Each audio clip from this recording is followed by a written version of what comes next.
సాధారణంగా కొన్ని సినిమాలు చాలా దారుణంగా ఫ్లాప్ అయినప్పటికీ ఫిల్మ్ వర్గాల్లో చర్చనీయాంశంగా మారుతుంటాయి. భారీ అంచనాలు, స్టార్ హీరో, హీరోయిన్స్ నటించిన పలు చిత్రాలు బాక్సాఫీస్ వద్ద ఊహించని రిజల్ట్స్ అందుకుంటూ ఉంటాయి.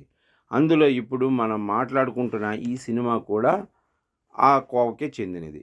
ఈ సినిమా చాలా అంచనాల మధ్య ప్రేక్షకుల ముందుకు వచ్చింది. కానీ ఆ మూవీ బాక్సాఫీస్ వద్ద మాత్రం అంతగా ఆకట్టుకోలేకపోయింది.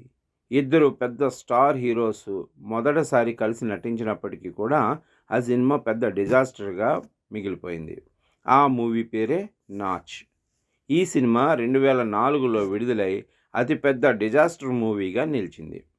ఇందులో అభిషేక్ బచ్చన్, అంతరామాలి ప్రధాన పాత్రల్లో నటించారు. ఇందులో రితేష్ దేశ్ముఖ్ కూడా కీలకమైన పాత్ర పోషించాడు. ఇక కథ విషయానికి వస్తే, ముంబై వంటి కలల నగరంలో తమ కలలను నెరవేర్చుకోవడానికి కష్టపడుతున్న ఇద్దరు మధ్యతరగతి యువకుల చుట్టూ ఈ కథ తిరుగుతుంది. అయితే ఆ తర్వాత కథలో వచ్చే కొన్ని మలుపులు ప్రేక్షకులకు ఏమాత్రం నచ్చలేదు. ముఖ్యంగా ఈ సినిమాలో అభిషేక్ బచ్చన్, అంతరా మాలి కొన్ని బోల్డ్ సన్నివేశాలు, సీన్స్ అప్పట్లో హాట్ టాపిక్ అయ్యాయి. ఇద్దరి మధ్య కెమిస్ట్రీ సీన్స్ చూసి ఆడియన్స్ షాక్ అయ్యారు.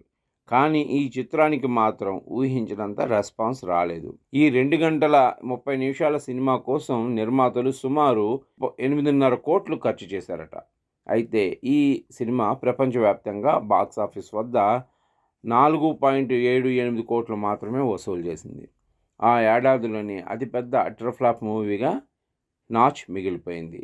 ఈ సినిమా ఐఎండిబిలో కేవలం 4.4 రేటింగ్ మాత్రమే పొందింది.